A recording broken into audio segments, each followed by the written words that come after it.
Hello बच्चों, कैसे हैं आप लोग।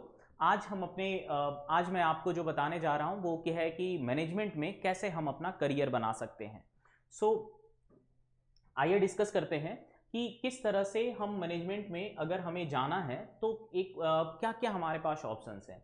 सो बेसिकली यहाँ पर मैंने दो तरह के ऑप्शंस जो है उसको लिस्ट किया है। एक है कि आप 10+2 के बाद कैसे मैनेजमेंट में करियर बना सकते हो, और दूसरा है ग्रेजुएशन के बाद। सो आप में हम सब लोग जानते हैं ग्रेजुएशन के बाद जितने भी जो टॉप बिजनेस स्कूल्स हैं इंडिया में, जैसे कि आईआईएम्स, इनमें आप ग्रेजुएशन कोई भी स्ट्रीम से आप ग्रेजुएशन करते हो, आप इसमें कैट एग्जाम के थ्रू आप यहाँ पे एडमिशन ले सकते हो। 10+2 के बाद मैनेजमेंट में करियर बनाने के लिए दो तरह के ऑप्शंस मैंने लिस्ट किया है। एक तो है कि आप सिंपल बीबीए की डिग्री कर सकते हैं, बैचलर इन बिजनेस एडमिनिस्ट्रेशन, और दूसरा है जो बीबीए प्लस एमबीए का इंटीग्रेटेड 5 ईयर का कोर्स होता है। सो बीबीए की जो डिग्री है उसमें आप 10+2 के बाद 3 साल का होता है, और एक यहाँ पर हमारा बीबीए और एमबीए कंबाइंड डिग्री होती है 5 ईयर की। सो ये आज के समय पे सबसे पॉपुलर जो कोर्स हो रहा है, वन ऑफ द 10+2 के बाद मैनेजमेंट में करियर के लिए, वो ये एग्जाम है जहां पर आपको बीबीए और एमबीए की इंटीग्रेटेड डिग्री होती है। इसका एडवांटेज अगर इसके बारे में बात करें कि इस कोर्स के लिए सबसे जो अच्छे एग्जाम्स हैं इंडिया में, उसमें आपको मैंने 3 एग्जाम के बारे में लिस्ट किया है यहाँ पे। एक है आईपी मैट का एग्जाम जो आईआईएम इंदौर और आईआईएम रांची जो है उसमें एडमिशन के लिए आपको ये देना होता है। दूसरा एग्जाम है आईपी मैट आईआईएम रोहतक के लिए, ठीक है। तीसरा एग्जाम है जिपमेट का जो आईआईएम बोधगया और जम्मू में एडमिशन के लिए होता है। सो यहां पर आप अगर देखो तो टोटल 5 आईआईएम्स हैं जो इंटीग्रेटेड मैनेजमेंट का कोर्स ऑफर कर रहे हैं। बीबीए प्लस एमबीए का इंटीग्रेटेड 5 ईयर का कोर्स है, और इन 5 आईआईएम में एडमिशन लेने के लिए जो है आपको 3 तरह के एग्जाम हैं। आईपी मैट का एग्जाम जिससे इंदौर और रांची में एडमिशन होता है। इसके अलावा भी आईपी मैट के स्कोर का यूज कई तरह के कॉलेज में एडमिशन के लिए किया जाता है। आईपी मैट जो आईआईएम रोहतक में एडमिशन के लिए भी एक आईपी मैट की एग्जाम होती है ना, और जिपमेट की एग्जाम जो है बोधगया और जम्मू में एडमिशन के लिए होती है। क्या एडवांटेज है इस कोर्स का? इस कोर्स का एडवांटेज ये है कि अगर आप इन एग्जाम के थ्रू अगर आप किसी भी आईआईएम में एडमिशन ले लेते हो 10+2 के बाद बीबीए प्लस एमबीए की इंटीग्रेटेड डिग्री के लिए, तो आपके पास ये ऑप्शंस होते हैं कि आपने 3 साल पूरा किया, उसके बाद आप अगर इस कोर्स को क्विट करते हो, छोड़ते हो, तो आपके पास बीबीए की डिग्री फिर भी मिलेगी और बीबीए फ्रॉम आईआईएम मिलेगा। बहुत सारे बच्चे ऐसा करते हैं कि वो एडमिशन लेकर के एंड देन वो अपनी कैट की तैयारी करते हैं, अपने हायर जो आईआईएम्स हैं उसमें एडमिशन के लिए 3 साल के बाद वो एमबीए किसी और कॉलेज से भी कर सकते हैं। सो यही 3 एग्जाम है जिसके थ्रू आप 10+2 के बाद आईआईएम में आप मैनेजमेंट का कोर्स कर सकते हो, बीबीए प्लस एमबीए का इंटीग्रेटेड कोर्स। सो आज हम इन दोनों तरह के एग्जाम, जो बीबीए का और इंटीग्रेटेड मैनेजमेंट वाला जो एग्जाम है, उसके बारे में हम लोग देखेंगे। बेसिकली आपको अगर बीबीए करना है, जितने भी सेंट्रल यूनिवर्सिटीज हैं उसके लिए आपको सीयूटी का एग्जाम देना होता है, और इंटीग्रेटेड कोर्स अगर आईआईएम से करना चाहते हैं तो उसके लिए आपके पास 3 एग्जाम है। मोस्ट पॉपुलर जो है वो आईपी मैट का है जो आईआईएम इंदौर कंडक्ट कराती है। सो इनके पैटर्न्स और इनके सिलेबस के बारे में आइए हम लोग डिस्कस करते हैं। आईपी मैट का जो एग्जाम है इसमें आपका 5 ईयर का इंटीग्रेटेड कोर्स जो है बीबीए और एमबीए के लिए एडमिशन होता है। आपके पास ऑप्शन होता है कि आप इसमें 3 साल के बाद इसमें बीबीए डिग्री के साथ आप एग्जिट कर सकते हैं इस कोर्स में।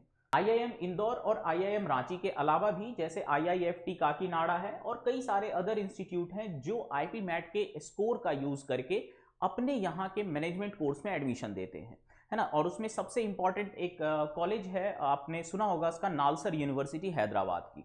वो बेसिकली फेमस है लॉ के लिए, बट वहां पर एक कोर्स है जहां पर कि आपको बीबीए मैनेजमेंट और लॉ दोनों को कंबाइन करके कराया जाता है। सो आईपी मैट के एग्जाम पैटर्न के बारे में हम लोग आगे की स्लाइड में देखेंगे। अब आईपी मैट जो रोहतक के द्वारा कंडक्ट कराया जाता है, इस एग्जाम के सिलेबस की अगर बात करें तो यहाँ पर 3 सेक्शन है ना।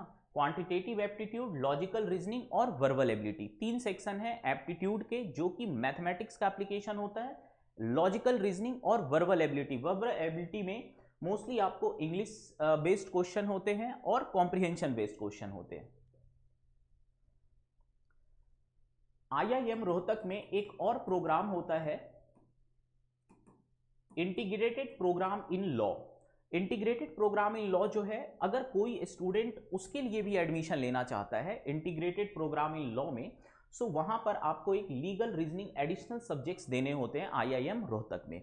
सो IIM रोहतक का जो एंट्रेंस होता है BBA प्लस MBA के लिए, उसमें अगर आप लॉ भी इंक्लूड करना चाहते हैं तो आपको एक एडिशनल पेपर देने होते हैं। नेक्स्ट है जिपमेट का एग्जाम। जिपमेट का जो एग्जाम है वहां पर भी आपको सिलेबस में यही 3 चीजें हैं, एप्टीट्यूड, रीजनिंग और आपका इंग्लिश, जो रीडिंग कॉम्प्रिहेंशन और वर्बल एबिलिटी वाले सेक्शन है। नालसर यूनिवर्सिटी के बारे में हम लोग बात कर रहे थे कि नालसर यूनिवर्सिटी में जो कोर्स है BBA प्लस MBA, इसके जो एडमिशन होते हैं वो एडमिशन होता है IPMAT एग्जाम के थ्रू। IPMAT वो एग्जाम जो IIM इंदौर कंडक्ट कराती है। नालसर यूनिवर्सिटी, जो बच्चे लॉ की तैयारी कर रहे हैं या लॉ में करियर बनाना चाहते हैं, वो वेल अवेयर होते हैं इस यूनिवर्सिटी से, और मैनेजमेंट के लिए भी बहुत अच्छी यूनिवर्सिटी है ये। IPMAT की अगर इंदौर वाले जो एग्जाम है, IIM इंदौर के द्वारा जो IPMAT का एग्जाम कंडक्ट कराया जाता है, उसका अगर सिलेबस देखें तो यहां पर बेसिकली आपको 2 तरह के सेक्शन देखेंगे आप, एक एप्टीट्यूड का है, दूसरा इंग्लिश का है। एप्टीट्यूड और इंग्लिश। एप्टीट्यूड में मैथमेटिक्स बेस्ड क्वेश्चन होते हैं और 2 तरह के सेक्शन है एप्टीट्यूड में, एक MCQ बेस्ड होता है और एक शॉर्ट आंसर बेस्ड होता है। इसमें अगर आप देखो तो इन सब के वेटेज के बारे में अगर बात करें तो 45 क्वेश्चन एप्टीट्यूड से, 45 क्वेश्चन इंग्लिश का। इन 45 में से 30 क्वेश्चन जो है वो MCQ बेस्ड होते हैं और 15 क्वेश्चन शॉर्ट आंसर बेस्ड होते हैं IPMAT के एग्जाम में।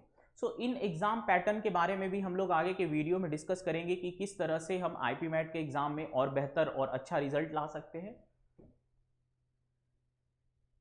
अब आइए बात करते हैं कि जो CUET का एग्जाम है, अगर कोई स्टूडेंट जो सिर्फ मान लीजिए अगर आपको BBA करना है जितने भी सेंट्रल यूनिवर्सिटी है इंक्लूडिंग दिल्ली यूनिवर्सिटी से, तो आपको देना होता है CUET का एग्जाम, CUET UG का एग्जाम, जो कंडक्ट किया जाता है नेशनल टेस्टिंग एजेंसी NTA के द्वारा।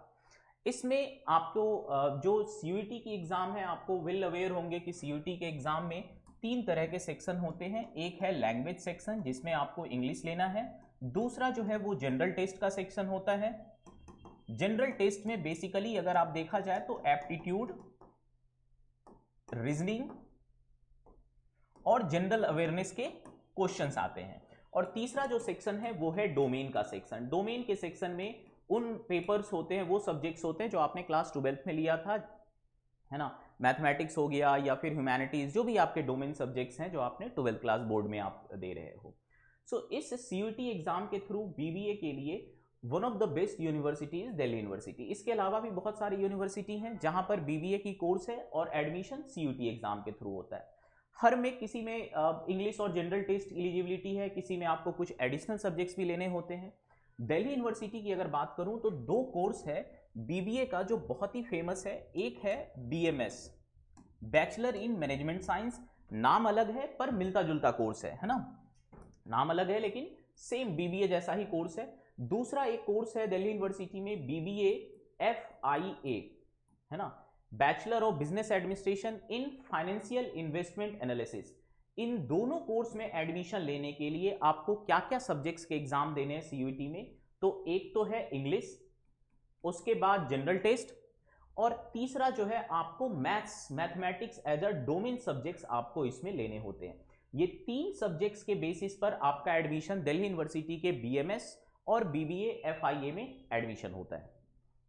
इसके अलावा भी CUET के थ्रू जो कॉलेजेज हैं उसके बारे में अगर हम लोग थोड़ा सा देखना चाहें, CUET के थ्रू जो BBA के लिए जो कॉलेजेज और यूनिवर्सिटीज हैं, जैसे एक है Indian institute of tourism and travel management Noida में, जहां पर कोर्स है BBA in travel and tourism. इसके लिए आपको सिर्फ जनरल टेस्ट का एग्जाम देना है। इसके लिए जो इसकी जो रैंक इसमें एडमिशन होगा वो सिर्फ जनरल टेस्ट के मार्क्स के बेसिस पे होगा।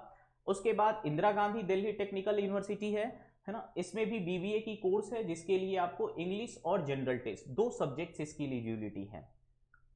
IPU में कई तरह के जो IPU के BBA के प्रोग्राम हैं, उसके लिए आपको इंग्लिश, जनरल टेस्ट और बिजनेस स्टडी, तीन आपको एग्जाम, तीन पेपर देने होते हैं। मैं यहां पे इसको और अच्छे से लिख देता हूं। आईपीयू के लिए हमें क्या क्या देना है, इंग्लिश, जनरल टेस्ट और तीसरा बिजनेस स्टडी। एक अक्सर क्वेश्चन आता है कि ये जो बिजनेस स्टडी जो सब्जेक्ट्स है वो बच्चे पढ़ते हैं जिनका कॉमर्स है ना, 12th क्लास में जो कॉमर्स लेते हैं वो बिजनेस स्टडी का सब्जेक्ट्स पढ़ते हैं। तो अक्सर एक क्वेश्चन आता है कि क्या अगर कोई स्टूडेंट 12th में साइंस पढ़ रहा हो या फिर ह्यूमैनिटीज पढ़ रहा हो तो क्या वो ये कोर्स आईपीयू में कर सकता है? बिल्कुल कर सकते हैं।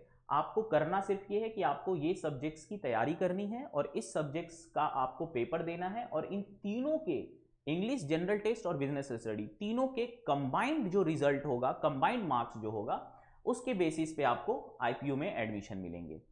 इसके अलावा दिल्ली टेक्निकल यूनिवर्सिटी जो है, यहां पर भी एक बीबीए का कोर्स है जिसमें आपको इंग्लिश और जनरल टेस्ट दोनों का मार्क्स चाहिए, दोनों के मार्क्स कैलकुलेट होंगे। उसके बाद डीएसईयू है, ये भी दिल्ली में यूनिवर्सिटी है स्टेट गवर्नमेंट की। यहाँ पे बहुत तरह के बीबीए प्रोग्राम हैं, मैंने कुछ को ही यहाँ पर दिखा पाया हूँ मैं, BBA in facilities and hygiene management, ऐसे अदर कई सारे बीबीए प्रोग्राम हैं यहाँ पे। डीएसईयू में कई तरह के बीबीए प्रोग्राम हैं। इन सब में जनरली जो डीएसईयू फॉलो करता है वो कोई भी एक सब्जेक्ट है ना, ये आपको 4, 2, 3, जैसे यहाँ पे 2 सब्जेक्ट्स दे रखे हैं, जनरल टेस्ट या बिजनेस स्टडी, ऐसे अलग अलग बीबीए के लिए जो है 2-3 सब्जेक्ट्स दिया, उसमें से किसी भी एक सब्जेक्ट जिसमें आपका सबसे अच्छा नंबर होगा वो रिजल्ट के लिए काउंट होगा। और फिर उसके बाद जो दिल्ली यूनिवर्सिटी के जो 2 पॉपुलर कोर्स हैं, BMS, bachelor of management study and BBA FIA, इसके बारे में हम लोगों ने ऑलरेडी डिस्कस किया है। कोई एक आपको लैंग्वेज पेपर लेना है, सो मोस्टली हम लोग यहाँ पर इंग्लिश ही लेते हैं सब लोग। उसके बाद सेक्शन 3 इज जनरल टेस्ट, और फिर उसके बाद मैथमेटिक्स या अप्लाइड मैथमेटिक्स में से कोई सा भी एक के रिजल्ट का यूज होगा। दोनों कोर्स के लिए, बीएमएस और बीबीए एफआईए के लिए सेम क्राइटेरिया है। इस वीडियो में बेसिकली जो मेरा ऑब्जेक्टिव है वो ये है कि आपको क्या क्या ऑप्शंस हैं जहां पर आप मैनेजमेंट में करियर बना सकते हैं 12th के बाद। इन सारे एग्जाम को, खास करके जो आप देखोगे कि आईपी मैट और सीयूईटी का जो एग्जाम है, इसके पैटर्न को हम लोग और भी डिटेल में डिस्कस करेंगे अलग अलग वीडियो से। आपको जो लास्ट में यहाँ पर समझना है, ये जो स्लाइड मैंने यहाँ पे आपको सारे ऑप्शंस नोट कर डाउन किए हैं, कि अगर बीबीए करना है दिल्ली यूनिवर्सिटी या फिर जो टॉप यूनिवर्सिटीज हैं तो आपको सीयूईटी का एग्जाम देना होगा। साथ ही साथ अगर आप आईआईएम से बीबीए और एमबीए का इंटीग्रेटेड कोर्स करना चाहते हैं तो आपके पास जो एग्जाम है आईपी मैट का, जो इंदौर के द्वारा कंडक्ट किया जाता है, आईआईएम इंदौर के द्वारा, इसी एग्जाम का यूज करके आपको आईआईएम रांची में एडमिशन होता है, साथ ही साथ नालसर यूनिवर्सिटी हैदराबाद में भी होता है। आईपी मैट एक और एग्जाम है जो आईआईएम रोहतक के द्वारा कंडक्ट होता है, और एक जिपमेट है जो बोधगया और जम्मू दोनों मिलकर कंडक्ट करते हैं।